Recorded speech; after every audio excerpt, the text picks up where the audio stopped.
Satu, keluarga kamu, keluarga dari tersangka DRL yang ikut menjual produk yang berbahaya, ikut menikmati ratusan miliar uang yang kamu dapatkan dari menipu masyarakat. Ya, itu dugaannya seperti itu. Jadi wajib untuk dipertanggungjawabkan, betul? Betul. Pak Adi? Jadi satu hal juga yang dokter juga agak-agak kecewa, ini ada beberapa pernyataan dari penyidik yang mengatakan bahwa pasal 55 dan TPPU nggak bisa masuk. Kenapa? Karena sejak awal dokter tidak melaporkan pasal tersebut. Nah, sekarang coba dokter tanyakan kepada kuasa hukum yang melaporkan mewakili, kenapa pasal TPPU dan pasal 55 tidak dimasukkan saat itu? Kenapa, Pak Adi? Meskipun tidak dimasukkan pada saat itu, tapi seharusnya ketika berjalannya proses penyidikan. Sebentar, Pak Adi, biar dijelaskan oleh lawyer yang berkompeten. Coba silakan. Nah itu. Kenapa pada saat itu Pak Haryadi sebagai kuasa hukumnya Dokti, pelapor, tidak meletakkan pasal 55 dan pasal TPPU pada saat pelaporan awal? Coba tolong jelasin, kenapa? Jadi pertama begini, pada saat kami membuat laporan polisi tersebut, itu berdasarkan analisa terhadap fakta-fakta. Dari awal sebenarnya kita sudah menduga ada pelaku-pelaku lain yang terlibat. Tapi yang namanya dalam membuat laporan polisi itu kan masih dengan bukti-bukti permulaan ya namanya, bukti-bukti permulaan. Nah, makanya kami gunakan konstruksi pasal dan itu pun berdasarkan hasil konseling dengan petugas yang ada di bagian SPKT. Setelah kami konseling, akhirnya secara bersama-sama kami rumuskan pasal-pasalnya. Tapi dengan hal seperti itu tidak menutup kemungkinan adanya pengembangan dalam artian pertama terhadap pelaku atau terhadap terduga pelaku lainnya, itu bisa.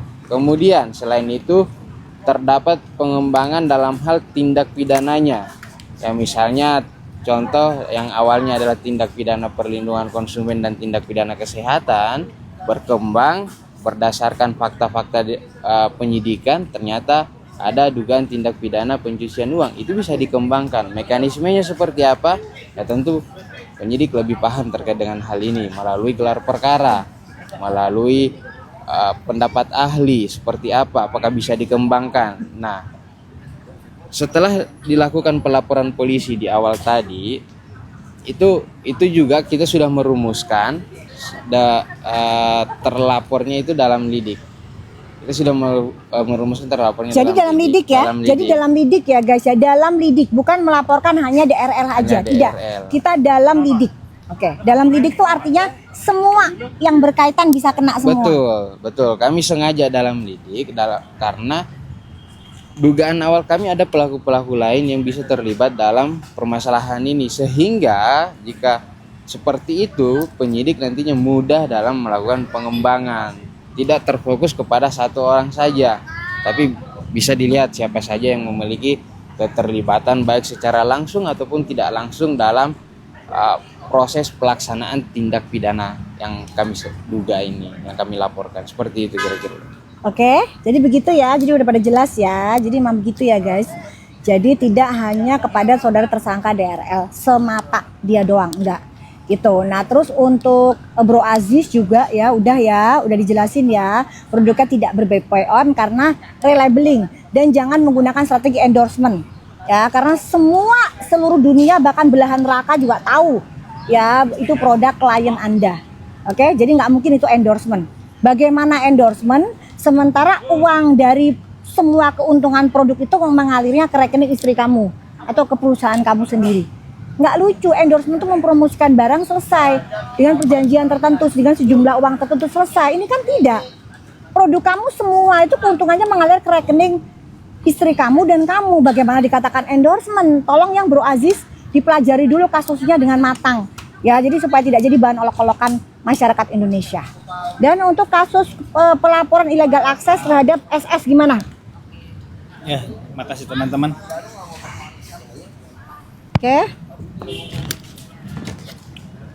Jadi begini, update yang kami dapat dari tim penyidik per hari ini, gitu. Telah ada komunikasi antara penyidik dengan tim kuasa hukum dari SS. Anus ya?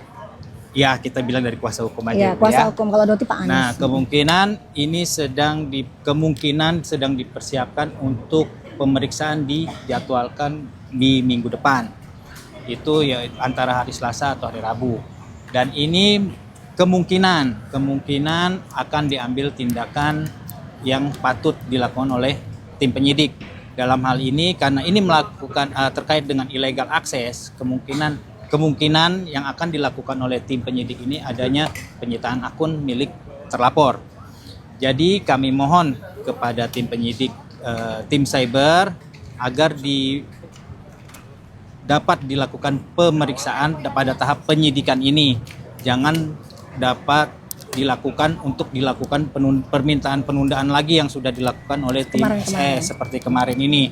Jadi sehingga terhambat di tingkat penyidikan ini. Jadi kami memohon dari tim dari pelapor, dari doktif ini yang merasa telah dirugikan lah dengan adanya tindakan yang dilakukan oleh SS ini untuk dilakukan segera secepatnya. Kami meminta kepada tim penyidik untuk dilakukan pemanggilan dan dilakukan penyitaan akun milik dari terlapor. Itu aja.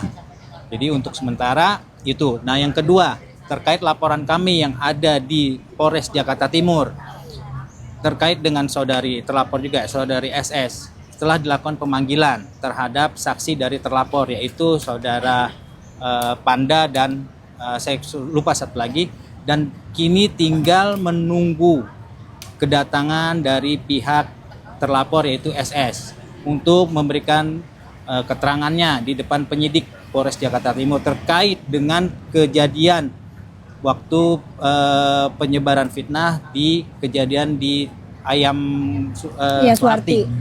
Fitnah ya, penyebaran fitnah. Penyebaran fitnah yang dilakukan melalui media sosial, sehingga tim penyidik ini sampai detik ini sama sekali belum bisa mendapatkan keterangan dari pihak SS terlapor maupun seperti yang ada saksi juga yang perlu dimintakan itu ya saudari RG yang kemungkinan fitnahnya itu didapat dari saudari RG. Dan sampai detik ini fitnah tersebut masih terus berkeliaran dan tidak pernah bisa dibuktikan. Jadi kita kasih panggung ya. Iya. Kita kasih panggung, kita laporkan, silakan berikan bukti-buktinya di depan penyidik. Tapi kenapa kalian tidak pernah mau datang? Kenapa kalian tidak pernah bisa untuk menunjukkan buktinya? Karena itu semua fitnah, itu semua giringan opini framing yang sampai saat ini masih kalian gunakan. Dan untuk FS, laporan FS? Ya, hari ini saya dapat konfirmasi dari tim penyidik tim Polres Jakarta Pusat. Telah dilayangkan surat panggilan yang dijadwalkan hari ini, siang ini, bahwa FS ini ditunggu kedatangannya oleh tim penyidik tim Polres Jakarta Pusat jam 2 siang. Ya. Jadi untuk memberikan klarifikasi tentang perbuatan fitnah beliau kepada klien kami Doktif.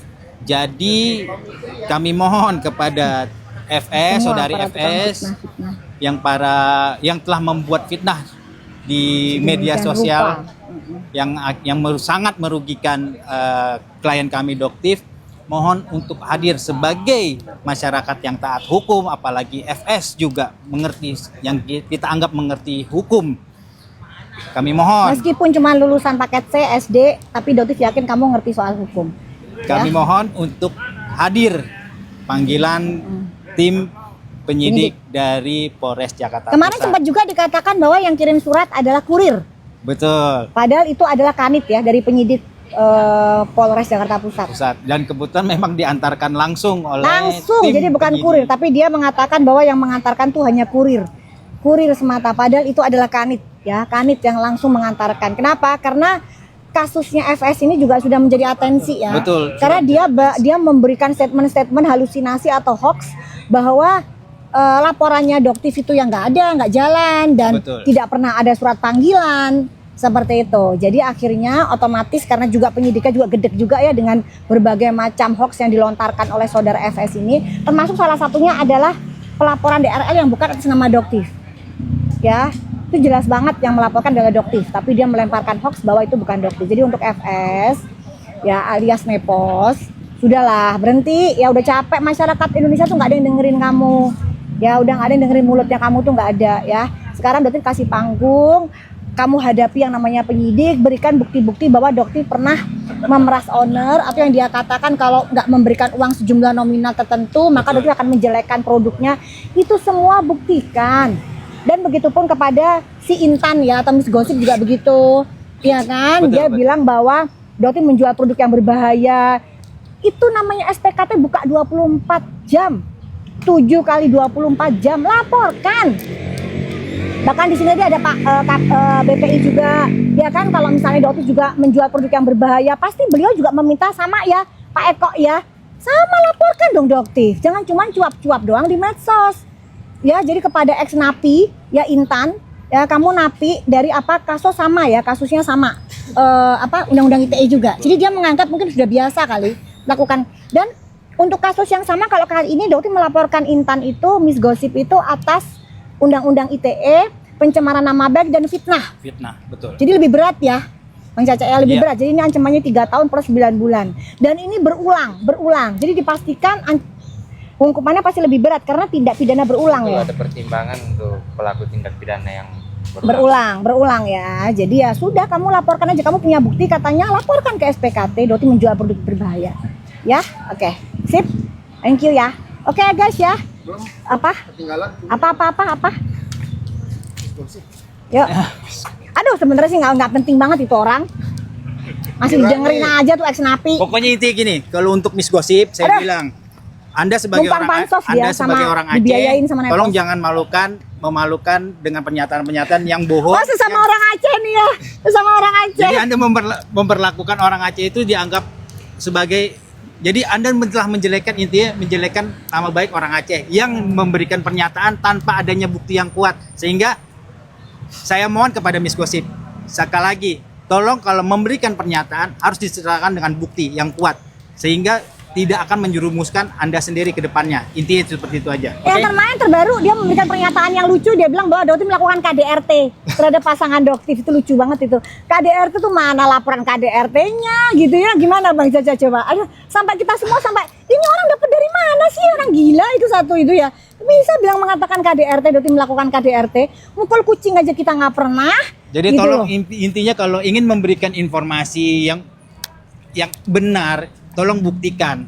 Jangan hanya berdasarkan omongan-omongan liar sehingga Dia modalnya chat GPT GPT gitu kan modal dia Oke. modal Google searching. Nggak jelas ya. Ya, udah ya. Kan katanya mau dilaporin Doktif udah.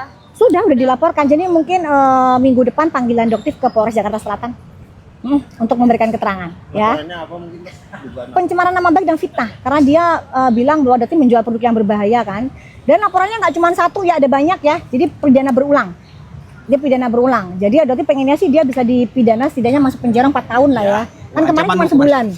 Ya kan kemarin cuma sebulan. Ini kan ancamannya 3 tahun. 3 tahun sampai 4 Nah, tahun. kalau sepertiga berarti kan kurang lebih 4 tahun. Betul. Ya, jadi kita minta nanti kalau bisa hakimnya 4 tahun aja deh ketoknya gitu ya. Supaya dia nggak mengulang-ulangi bolak-balik di media seperti itu ya. Dok, kan bisnis juga mau laporin Doktif. Nggak ngomong tok mana sampai kapan. Katanya dari kemarin bilangnya setelah lebaran. Mana nggak ada, udah. Masih ada yang percaya sih kalian ini memalukan orang Aceh aja ya. Masih ada yang percaya. Heran Doktif masih ada yang percaya sama Nepos juga. Berarti nggak gentar ya dok, walaupun Ngapain? Laporin aja, orang nggak bakalan diterima juga laporannya. Orang semua itu hoax, fitnah semua. Silakan aja ditunggu. Bahkan cuma menunggu kata donasi dari masyarakat Rp1.000 ditunggu. Ya jadi silakan buat kalian yang merasa mendukung Miss Gosip, tolonglah didonasiin lah, kasihan dia ya. Silakan. Karena dia punya 5 orang anak ya. Jadi dia lagi kesulitan juga. Jadi dia punya 5 orang anak. Ya sudah dibantu aja silakan gitu ya. Rp1.000 doang kan? Mungkin Bang Caca mau Udah ikut cukup. donasi, ikut donasi ke Miss Gosip boleh. Soalnya Doktif sudah donasi sih 100.100 Siap. ya. Oke ya. Nggak ada, nggak usah, nggak penting, orang-orang itu nggak penting, pansos aja. Oke. Oke. terima kasih. Yuk.